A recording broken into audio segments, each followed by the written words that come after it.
The point of departure today is the November revenue report, which you have. It shows for the 5th month in a row, and 20 out of the last 20-something, Indiana running ahead of projections. And it is one of two reasons, which I'd like to discuss today, that we believe Indiana is in even stronger fiscal shape than we had already thought. This brings us for the fiscal year to $117 million above the forecast. And our people believe, working with the revenue forecasters, that as they complete their work in the next few days, this will lead to an increase in the biennial forecast. I frankly have been concerned that given a very weak national economy, that the forecast might be reduced. We've been very cautious about that, but we now believe it will be increased based on the returns we're getting.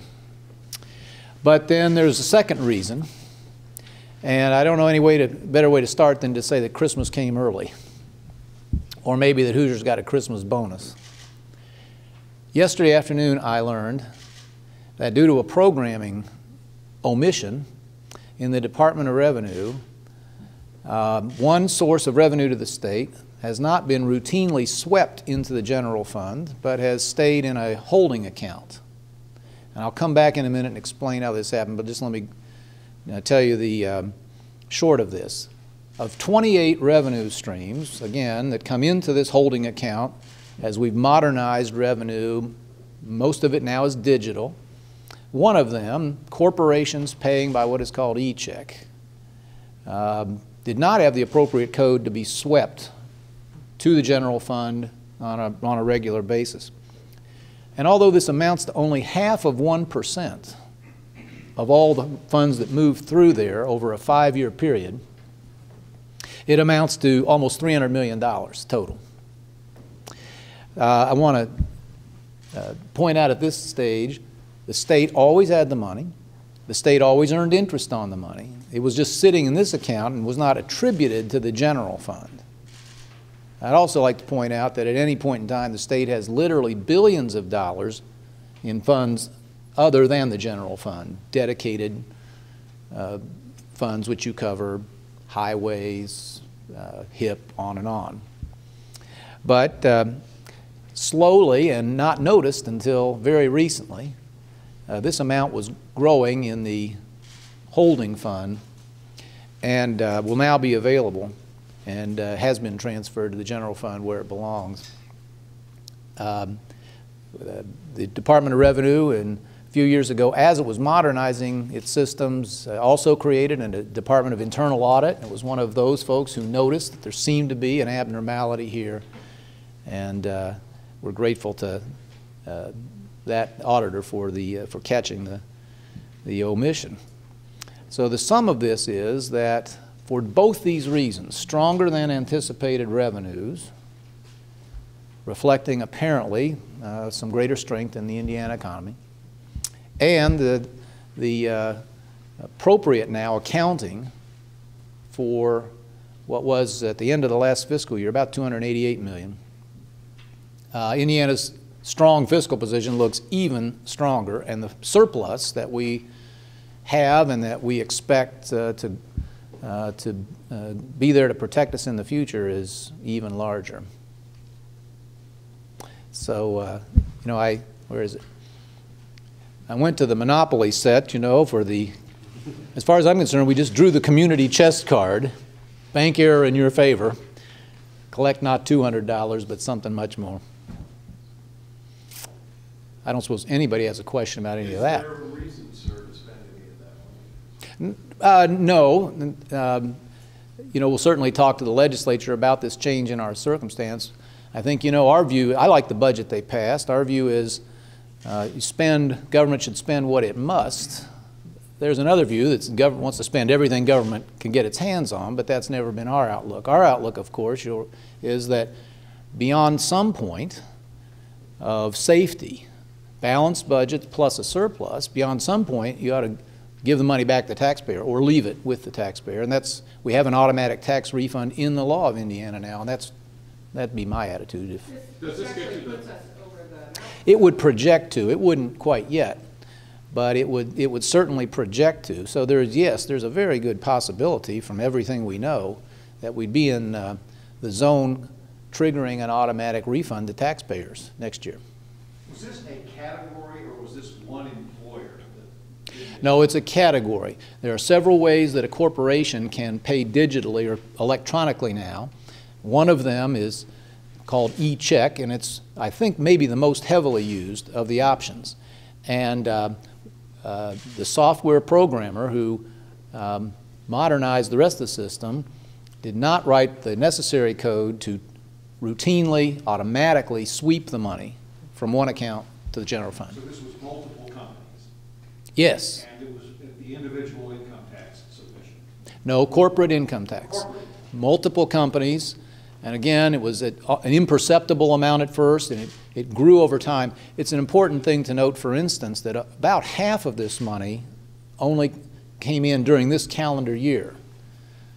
For one thing, corporations weren't making much money in the depths of the recession, and also they tend to pay late in the year, and so in any given year, corporate receipts are high in the latter stages, and so most of this money came in only in recent year or two. So do you have any thought about either increasing state employee pay or putting more money in the kindergarten? Well, I wouldn't rule anything out. Again, my first thought is we've got a very good budget. It spends the highest percentage in America on K-12 education. Per pupil spending is higher than it's ever been in the state of Indiana. And we added thousands of kids to full-day kindergarten this year. So I like the budget that we have. And again, my view is past some point you leave the money with the taxpayer who earned it. But I'll be open to thoughts that legislators might have. That was going to be my question is, some people said that education sort of taken on the chin the last couple of sessions because of the state's financial situation. But that would be an ignorant thing to say. They should visit any other state. I just gave you some statistics, let me repeat them. Indiana at 56% commits the highest percentage in America of its state budget to K-12 education. Higher ed's on top of that. And our per pupil spending is higher than it's ever been. We raised spending on education in this budget and added money for full-day kindergarten and added money for excellent teacher compensation. So, you know, as it's available, I'm not against that, but the starting point here, I think, ought to be, one, to be glad that we are better protected. I hope I don't have to remind everyone how incredibly fragile the world economy is. The repercussions of what is coming in Europe will not be positive and may be very serious for us.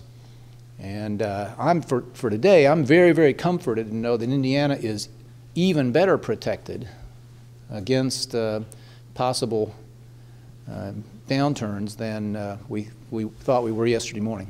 So that $300 million is a one-time? It is, Tom, but it does raise the base, and it does mean that the rate or flow of corporate taxes has been a little higher than we thought, and so that will be incorporated into the future forecast. How much roughly per year? 60 million, 100 million? What's the rough thought? Well, again, it started very small, and in the last year, it's running at around 120 or 30 a year. Something like that. So that's a pretty sizable continuing increase that you see. Yeah, I mean, I wouldn't overstate it. You know, we had a $14 billion budget, so even the one-time amount is a couple percent maybe of that's just of the general fund budget, and the extra amount coming in less than half of that. So it's about a point maybe. Good to have, but not a huge game changer. Governor, can you refresh me on what was the automatic trigger for the refund? Yeah, 10% of the ensuing year's budget. The automatic refund in Indiana law, passed last year, says that when the state's budget is balanced and more than 10% of the next budget is in the savings account, so to speak, that anything above that ought to be left with the taxpayer. I always said better that it stay in the pockets of those who earned it than burn a hole in the pockets of government. Can I ask about the Racino, the state's Racino's, the loss of money there, and it's referenced in the report to, unless the Indiana legislature acts. Yeah, don't know what to expect there. Okay. Wouldn't be a big change, but. And since we're Mhm. flush with cash, it's like finding $20 in your old pair of blue jeans, as far as I'm concerned, So we're flush with cash. Does that minimize the need then, diminish the need for things like sentencing, the pieces of sentencing reform that would save the state money? I, for one, will be very equally hopeful that we can pass sentencing reform. The main goal of sentencing reform, as far as I'm concerned, is to reduce recidivism and improve the rate at which people who violate the law successfully integrate into honest lives. Secondarily, over the long haul, it would be a good financial move for the state to make. But I would put the value of that change in that order, and for that reason, I'll still be very much for it. On the government trigger, doesn't that money go into the pension? Yes, the way I proposed it simply as I just laid it out, but you're quite correct.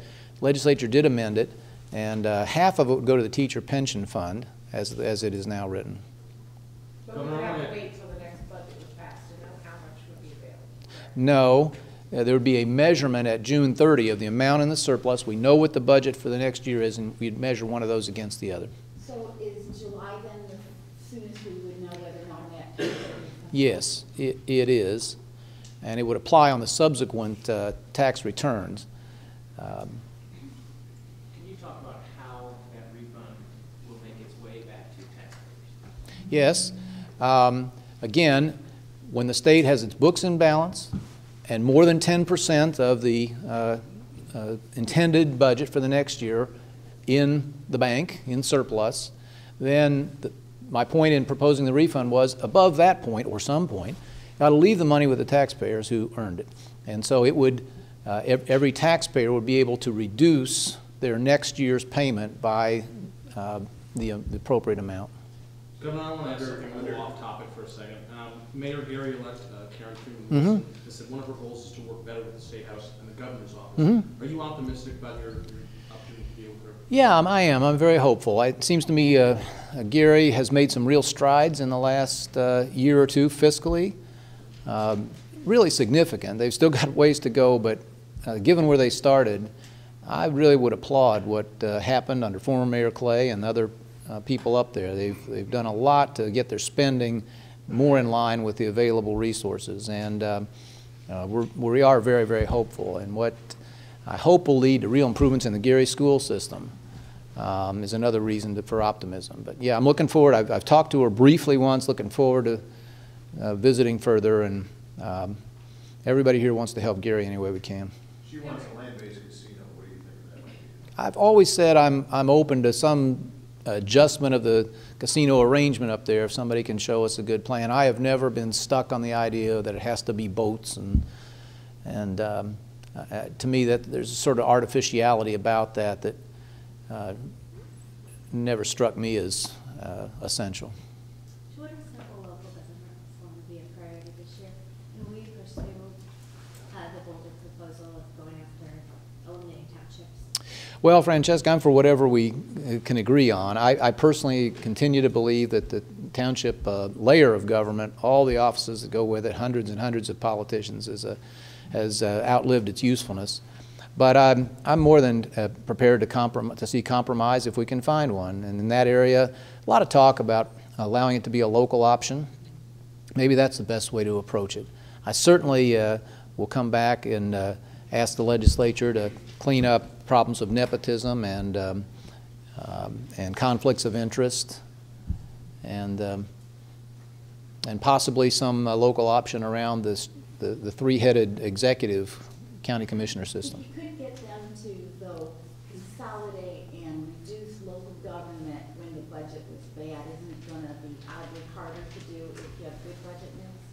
I just don't know. People have such individual reasons for sticking with the status quo. Sometimes folks, as you know, who can't agree on anything else, agree to not make change here.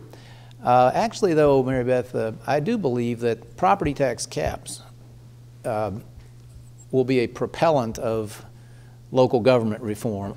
we're already seeing some, I think, significant improvements. Local governments coming to the state, as we've always invited them to do, to join in our procurement, for instance, saving themselves lots of money, or combining with each other to do that. Some moves toward consolidation of local government. So it may turn out in the long term that local government reform came to Indiana as much through the property tax reform as it did through the Kern and Shepard proposals, which I do continue to strongly support. Is it realistic, Governor, to think that the Chicago Mercantile Exchange might move to Indianapolis, or are those folks just playing Indiana off the I don't have any comment. It's not a good idea ever to comment about opportunities like this until it's settled. And so I'm sorry, but I just don't plan to say anything about that. Governor, the Speaker and the Senate President said that right to work is, of course, their number one priority. Is that your number one priority?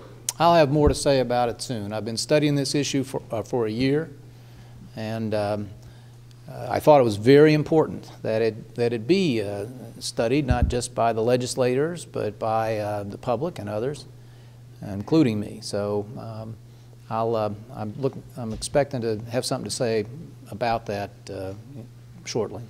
Once you got past the sort of giddiness of finding $300 million, were you concerned at all that we had a system in which we could lose $300 million and not know it? Well, no, there wasn't any chance of that. The issue here, as I say, all the money was in state hands. All the money was earning interest. Some of it just hadn't been attributed to the right account. Of course, the first thing I did was asked for reassurance that every other such account had been checked, and they did that. All of them, the software was correct. And you know, we're not happy about an error at any level of government, and we have a performance assessment system. As you know, people in Indiana state government are paid based on their performance now, and I think it's safe to say that when the accountable person is identified, they won't be getting an excellent rating for this year. Was it a state worker or a private contractor? I don't know the answer to that yet. And has anybody been fired over this? No. Will that auditor get a bonus, Governor? Sorry?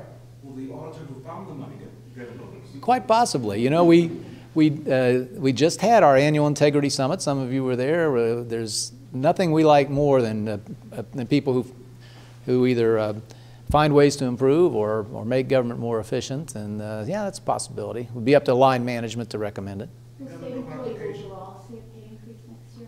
Haven't made that decision yet. I think you know that you'll remember that we declared the first of its kind, I guess, efficiency dividend just a few months ago, which was a way of my way of trying to say that we're really proud of the state employees of Indiana. They are performing excellently, winning national awards, and yet there are fewer of them than there have been since 1975. So when we can, and we like to recognize that. Again, I just came from a governor's meeting, and there are several states on their way here to try to copy our pay-for-performance system, which rewards in unprecedented ways those employees who do the very best work.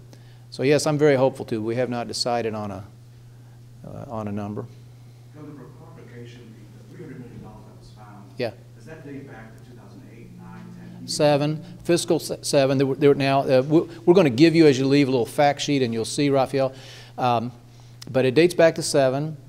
Very small amounts in the first 2 or 3 years. As I said, the big majority of the dollars came in the last couple years, and that's probably why no one noticed until recently. Was E-check put in at that time? It's put in at 07 as part of a modernization which continues there. And once again, as explained to me, the E-check has performed flawlessly. Every taxpayer, by the way, has gotten, the whole system has gotten full credit for their payments.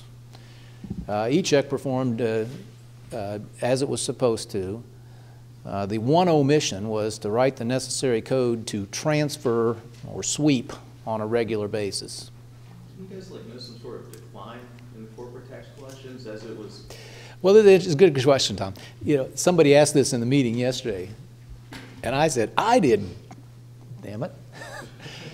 I was, during the difficult times, you know, I was puzzled it just, you know, we were frustrated, of course, because we were wrestling with very difficult decisions as revenues in general were falling. And it did seem that from what we were reading, that maybe those payments were a little bit light. But it's complicated. There were refunds that corporations were due from the bad years, things like that. So yeah, the question had come up. Yours truly was one of those. But again, you'll see when you look at this that particularly noting that the corporate payments tend to be made late in the fiscal year, there really wasn't much of it going on. There wasn't much to notice before, say, fiscal 11. And that's when corporations began doing better, I guess, and the amount that wasn't being swept began to grow. So it's not so much that we're making more money, it's just that we're properly collecting the money we would have been making. Right, we had the money all along, we earned interest on it all along, it just wasn't attributed. Once again, most of the things you cover are the general fund, most of the activities that you cover, but at any time there are billions of dollars that the state has in an absolute emergency and could tap that are in dedicated funds or some other pocket, and this was just one of those. So it was really a matter of not having it accounted for in the right place. Governor, looking at the current situation the president is seeing, one day it's Rick Perry, one day it's Herman Cain, today it's Newt Gingrich, who knows what it'll be tomorrow. Your thoughts on this entire process, and just looking at it in retrospect, do you have any regrets for not getting it? On the process, I guess quietly I root for Indiana's primary to matter. That maybe it'll stay very competitive, which is a good thing, and tends to produce ultimately the strongest nominee. And if I'm rooting for anything right now, it might be that it stays that way. The proportional voting and these other factors maybe lead us to a situation where Indiana's primary matters, as it did last time. I think we all agreed that was a great thing for the state when the Democratic side had a real one. So there's one. On your other question, you know, if I were one of those people who lived for the prospect of public office, I might be beating myself up at this point, but because I think the opportunity was a real one. But no, I've got a happy family at home, and there are other ways to contribute. In another political race, do you intend to be involved in any fundraisers for Richard Lugar? Yes, I've agreed to do at least one or two. Governor, this afternoon the Attorney General's office will begin announcing the issuing of checks out of the tort claim. Mm-hmm. What has been your involvement in that process? You have to sign the checks, or at least agree to the checks. Mm-hmm. How much involvement in that process? Zero up to this point. I don't know what the protocol looks like. You know, I trust they've done a sensible job. There are precedents to look at elsewhere, and we did engage Ken Feinberg, who's the world's expert on this. So I assume it's a sensible and as fair as it can be. But I don't know. I haven't seen it yet. Haven't been briefed. When might we hear some reports from the state fair tragedy? Obviously, yeah. Several different people hired to look into different. Yeah, I hope soon. One of the two reports, as I understand it, is in, let's call it, a preliminary form. It's always been the preference of the WIT folks, those who looked at preparedness and response, to hold their report until the structural group, the people who looked at the stage itself, how it was built, was it to standard, all that, were done, in case there was anything they would learn from that. But you know, I'm going to go back and ask if that's really necessary, because I do think it would be good for all of us, the public and all of us, to begin to get some sense of what was not done well, what was. What is the surplus now?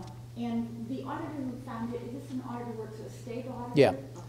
Okay. No, he works for the State Department of Revenue, where they set up an internal quality unit, I think would be the best word. And that's, as I understand it, where he noticed the discrepancy that led him to ask the next question, and the next question that led him to the software. And I guess I have another question in addition to what is our surplus? Shouldn't the state auditor's office have found I don't know why. I mean, I don't think so. I wouldn't lay any responsibility there. Again, we're coming out of a terrible economy. Tax receipts of all kinds have been down. They've been bouncing around, and might have had a question or a suspicion, but I don't think there's anything about their work that would have led them to find it. Do you have any idea if the economy stays on the current path, what a refund might amount to for an average taxpayer? Would it be $5?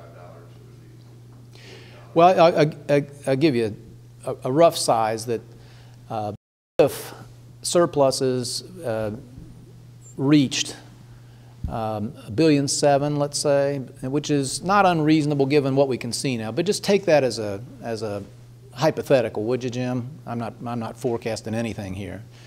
Leaving roughly $300 million extra. Half would go to the teachers' pension fund. $150 million. There are 3 million tax returns filed, more or less. So in round numbers, $50 reduction be an average. And would that be a reduction of income taxes, or what? Yeah. What form will this come in? Yeah. The idea would be to have a simple reduction from the income tax that's owed. Anything else? What the surplus size is right now? At this moment, anybody got a? No. These guys will be available over in their office for any backgrounding you guys want to do after, and they may be able to give you some sort of a stab. Quick question. A group called ALEC is going to be here tomorrow. They're doing an event with Jim Banks and Jim Buck. This group is going to say that if Indiana passed a right to work law and eliminated its inheritance tax, that would help Indiana's standing in terms of attracting businesses and so on and so forth. Does this news related to the state's forecast and revenue do anything to affect the conversation about inheritance tax? No, I don't think so. I mean, they're making a very legitimate point. We tax estates inheritance twice. We tax them pretty vigorously, you'd say, in Indiana, and it's frequently raised as something that leads businesses or individuals to leave the state. But no, I don't think there's any interaction of today's news with that. They're making a point that has some validity. All right. Merry Christmas.